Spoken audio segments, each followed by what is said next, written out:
Tere õhtust! Ma pean natuke harjuma selle asjaga, aga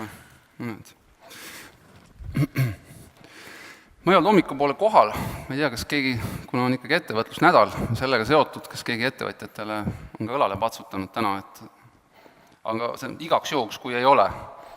Mul tuli meelde üks ütlus, mis öeldi, et maailma 3 kõige võimsamat narkootikumi, kõige suuremat sõltuvust.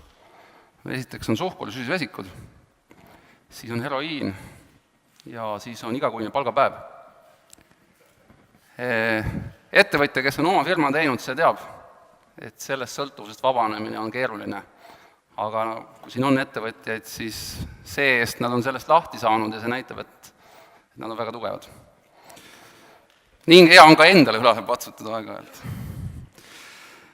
Ma tulin üleeile Asturiast. Kes ei tea, Asturia on siis see Hispaania impeeriumi üks osa, 1,3 miljonit elanikku, Eesti-suurune riik. Ma arvan, et Asturias on maailma kõige elavam siidrikultuur üldse. Kuna ta on veits omapärane ja ta on eraldatud, siis seda ei ole väga välja levinud, inimesed räägivad rohkem inglise siidrist ja prantsuse siidrist. Aga Asturia 1,3 miljonit elanikku joovad iga aasta ära veidi alla 50 liitri siidrit kodumaist, ehk siis umbes 50 miljonit liitrit kodumaist ausat siidrit juuakse ära Asturias, Eesti suuruses riigis, ja umbes 50 miljonit veel eksporditakse. Ehk siis Asturias on siidritööstus on riigi 3. tööstusharu suuruselt ja olulisuselt. Riik autonoomne osa, selles mõttes, nagu nad oli Eestis Nõukogude Liidus, on hetkel Asturia Hispaanias. Ja nii me siis jõudsimegi siidrini.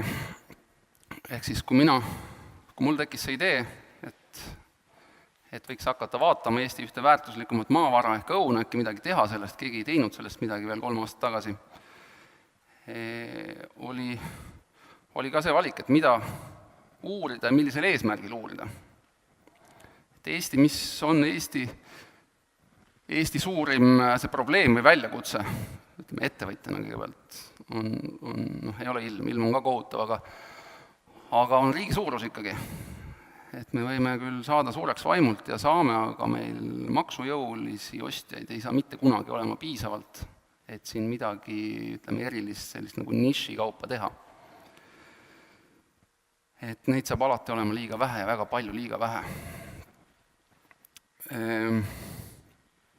Et see küll on selline võib-olla selline kung fu klišee, aga tegelikult oma nõrkused saab pöörata ja nõrkused ka tihtipeale pööravad ise ennast plussideks.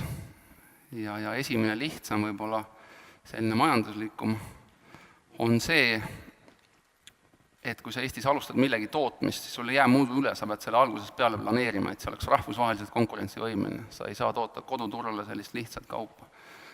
Et neid, kes ostavad seda sellepärast, et see on Made in Estonia ainult sellepärast rahvuslikust uhkusest, neid ei saa kunagi olema piisavalt, et ettevõte oleks jätkusuutlik. Ja võib-olla natuke raskemini mõistetavast äärest on meie väiksuse pluss on see, et see annab meile midagi omapärast, mida maailmas müüa ja anda. Et kui näiteks väga heasse ülikooli tahta, eestlastel on hea šanss sinna sisse saada, ainult sellepärast, et heas ülikoolis õpivad üliõpilased üksteiselt ja see on eesmärk ja sinna otsitakse mingite väikeste rahvakildudena edukaid esindajaid, sest nad annavad midagi omapärast sinna, midagi unikaalset.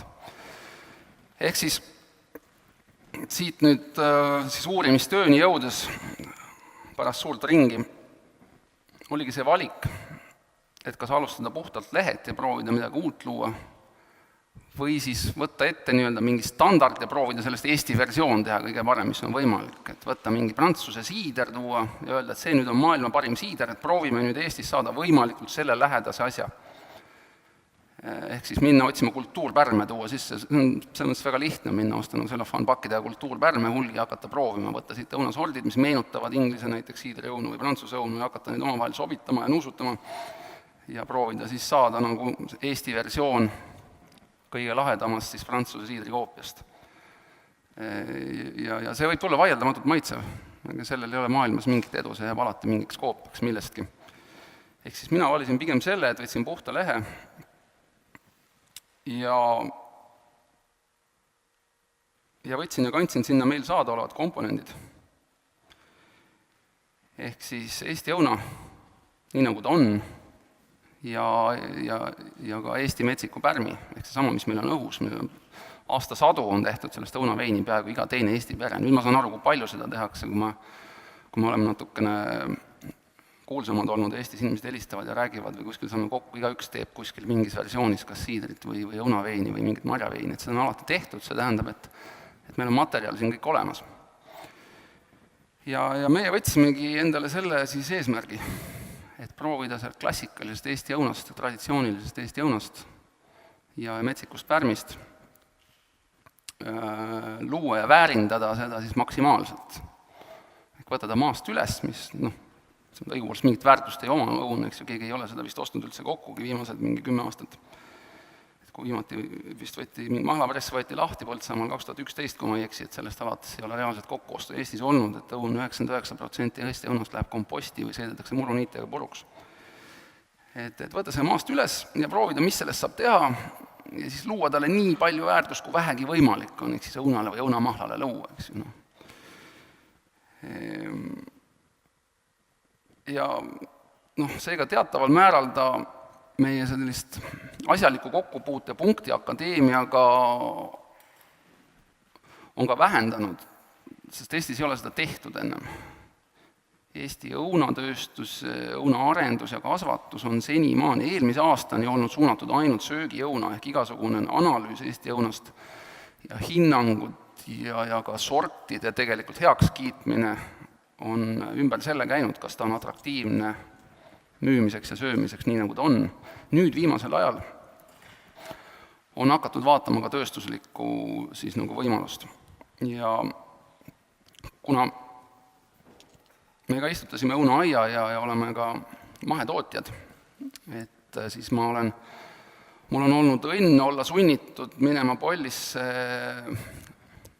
seminaridele pidevalt.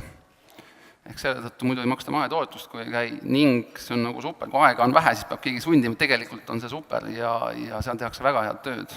Ehk siis meie õunakasvatuse konsulent, meie puukooli partnerid on Eesti Maaülikooli Polli akadeemilise siis backgroundi, akadeemikud, kes on ka ise nüüd hakanud õunakasvatajaks, ehk nende käest saab nii akadeemilise kui ka praktilise nõuande ja üldse, kui minna Pollisse või helistada, Eestis on see võimalus, et sa saad reaalselt rääkida, helistada inimestega, kes ongi välja töötanud õunasorte, kuulsaid sorte.